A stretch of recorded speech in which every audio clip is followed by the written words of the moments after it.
खुलुमबाय बेयो बड'लेण्ड इंखं टेलिभिजन दिनै 2023 समबारखालि सानसेनि बरादखौ नोंथांमोननि खाथियाव लाबोदों आं सदानन्द दैमारिया।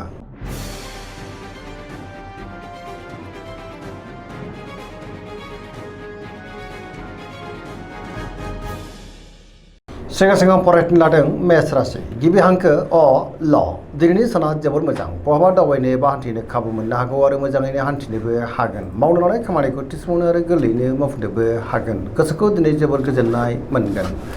देहाया मोजाङै थागोन सोरबा लोगोनिफ्राय दिनै थोजासे मोजां खौरां मोननोबो हागौ गोबां मोजां खाबुबो दिनै फैनो हागौ रांखावरियाव मोजां बेफार फालांगियावबो मोजां होनजायो सोरबा लोगोजों बाख्नाय जानोबो हागौ न'खराव अनलायनाय फैगोन बिदा फंबायजों दिनै मोजां सोमोन्दो थागोन गोसोनि बोलोआबो दिनै बांनो हागौ समाजाव बयजोंबो मान होजागोन सेंग्रा सिख्लाफ्रा दिनै जोबोर रमान्टिक जागोन आरो गोसोनि साननायखौ फोरमायलायनोबो हागोन पजिटिभ एनार्जिनि गोहोम गोग्लैनोबो हागौ धोरोमारि बिथिङावबो दिनै गोसो दुंखांनो हागौ।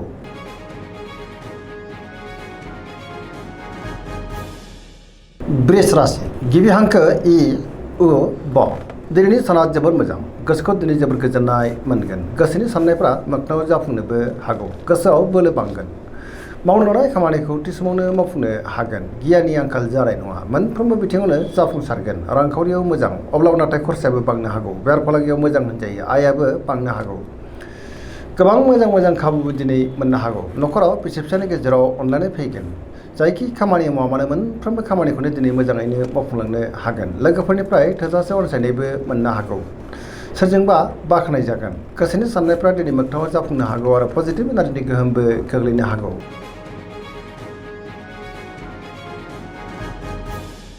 मिथुन राशि गिबि हांखो ख स दिनैनि साना जोबोर मोजां पजिटिभ एनार्जिनि गोहोम गोग्लैगोन मोनफ्रोमबो बिथिङावनो जाफुंसारगोन गियाननि आंखाल जानाय नङा गोसोआ दिनै जोबोर खुसि जागोन गोबां मोजां खाबुबो दिनै मोननो हागौ गोसोआव गोथों आरो गोग्गो साननाय फैगोन लाइमोनफ्रा जोबोर रमान्टिक जागोन आरो गावबा गावनि गोसोनि साननायखौ फोरमायलायनोबो हागोन देहाया मोजाङै थागोन रांखावरियावबो मोजां होनजायो बेफार फालांगियावबो मोजां गोसोनि बोलोआबो दिनै बांनो हागौ सोरबा गोजाम लोगोजों बहाबा लोगो मोनज्लायनोबो हागौ गुबुननिफ्राय थोजासे हेफाजाबबो मोननो हागौ पजिटिभ एनार्जिनि गोहोम गोग्लैगोन आरो पजिटिभ साननो रोंगोन।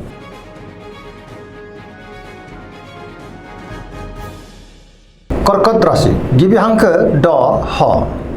दिनैनि साना जोबोर मोजां गोसोखौ दिनै जोबोर गोजोननाय मोनगोन सोरबा लोगोजों बाख्नाय जानोबो हागौ गुबुनजों मोजां सोमोन्दो लाखिनो रोंगोन पजिटिभ साननो रोंगोन रांखावरियाव मोजां बेफार फालांगियावबो मोजां होनजायो गोबां खामानियाव दिनै जाफुंसारगोन समाजाव मान मोननो हागोन देहाया मोजाङैनो थागोन गुबुननिफ्राय थोजासे हेफाजाबबो मोननो हागौ बिमाफोरनि अननाय आरोफोरखौ मोननो हागोन बिसि फिसायनि गेजेराव मोजां सोमोन्दो थागोन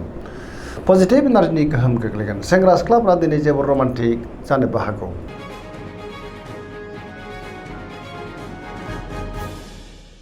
सिंह राशि गिबि हांखो म ट दिनैनि साना मोजां आरो गाज्रिनि गेजेरजों बाबेलांगोन गोसोआव गोनो गोथो साननाय फैनोबो हागौ गुबुननि थाखाय नाङा फाङा जेंनायाव गोग्लैनांनोबो हागौ सोरबा लोगोनिफ्राय गाज्रि खौरांबो फैनो हागौ गोबां बिथिङावनो जेंनाजों मोगा मोगि जानांनोबो हागौ रांखावरियाव मोजां अब्लाबो नाथाय खरसायाबो बांनो हागौ बेफार फालांगियाव मोजां होनजायो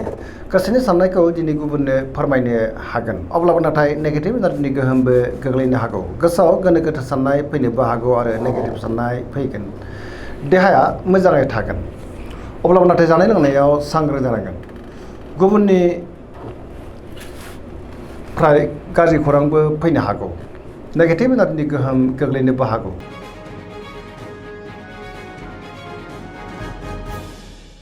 कन्या राशि गिबि हांखो फ ट दिनैनि साना मोजां आरो गाज्रि गेजेरजों बाबेलांनो हागौ गोसोआव दिनै गोनो गोथो साननाय फैनोबो हागौ गियाननि आंखाल जानोबो हागौ रांखावरियाव बारा मोजां नङा नाङा फाङा खरसाया बांनो हागौ बेफार फालांगियाव दिनै बारा मोजां नङा होनजायो देहाया मोजाङै थागोन गोबां मुंदांखा सुबुंजों दिनै लोगो मोनज्लायनोबो हागौ न'खराव अनलायनाय फैगोन गोबां खामानियाव दिनै मुखुबबो थागोन सोरजोंबा रायखोमा जानोबो हागौ नेगेटिभ एनार्जिनि गोहोम गोग्लैनोबो हागौ लाइमोनफोरनि गोसोआ दिनै जोबोर आला खाला जागोन।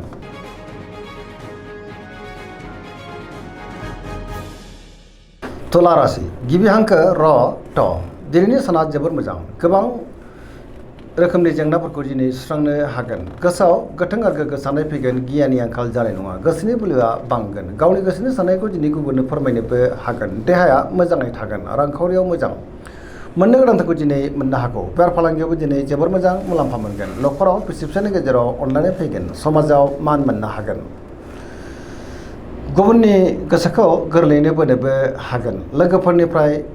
मोजां खौरां फैनोबो हागौ, गोदान थांखि लानो रोंगोन, सेंग्रा सिख्लाफ्रा जोबोर रमान्टिक जागोन आरो गावबा गावनि गोसोनि साननायखौ फोरमायलायनोबो हागोन।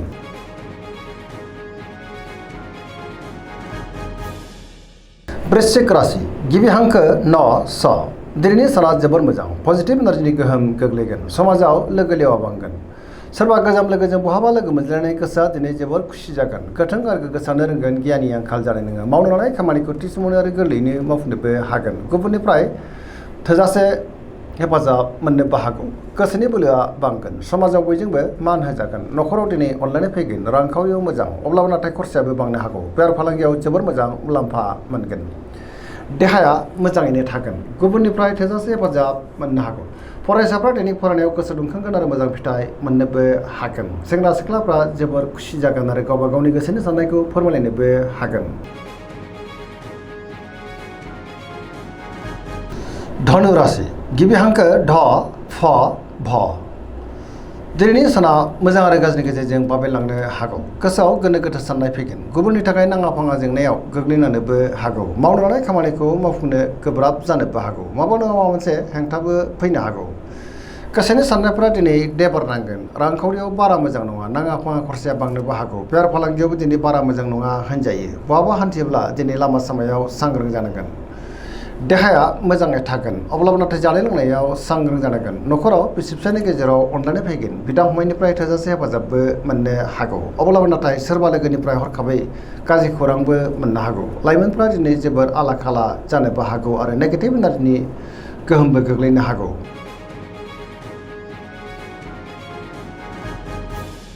मकर राशि गिबि हांखो ख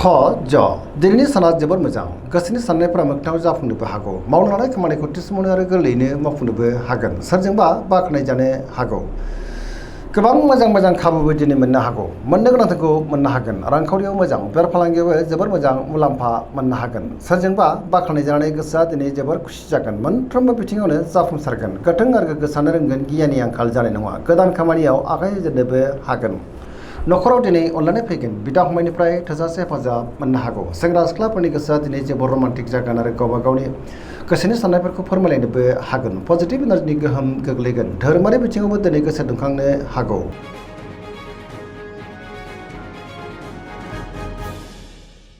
कुम्भ राशि गिबि हांखो ग स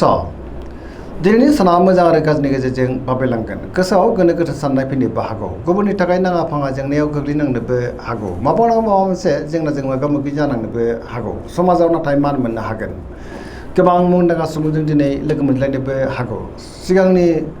सोरबा गोजाम लोगोजों बहाबा लोगो मोनज्लायनोबो हागौ, रांखावरियाव मोजां, अब्लाबो नाथाय खरसायाबो बांगोन, बेफार फालांगियाव मोजां, देहाया बारा मोजां थानाय नङा, गोबां रोखोमनि देहायारि जेंनाजों मोगा मोगि जानांनोबो हागौ, जानाय लोंनायाव सांग्रां जानांगोन, गुबुननिफ्राय हेफाजाब लानांनोबो हागौ, नेगेटिभ एनार्जिनि गोहोम गोग्लैगोन।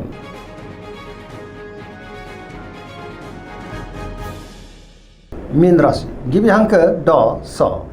दिनैनि साना जोबोर मोजां, गुबुननि थाखाय दिनै गोबां मोजां खामानि मावनानै होनोबो हागोन, गोसोआव पजिटिभ साननाय फैगोन, गोथों आरो गोग्गो साननो रोंगोन, गियाननि आंखाल जानाय नङा, मोनफ्रोमबो बिथिङावनो जाफुंसारगोन,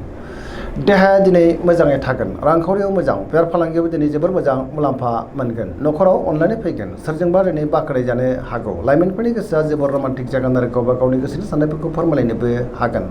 पजिटिभ एनार्जिनि गोहोम गोग्लैगोन, फरायसाफ्रा दिनै फरायनायाव गोसो दुंखांगोन आरो मोजां फिथाइ मोननोबो हागौ,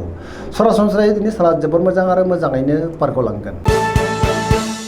दिनैनि राशि फरायनाया एसेनोसै, जोबनायाव बेखौनो खावलायो जाहाथे नोंथांमोना सानफ्रामबो जोंनि बे बड'लेण्ड इंखं टेलिभिजनखौ नायबाय थायो आरो साबस्क्राइब खालामो, लोगोसे लाइक खालामो आरो शेयार खालामो। एसेनोसै, गोजोन्थों।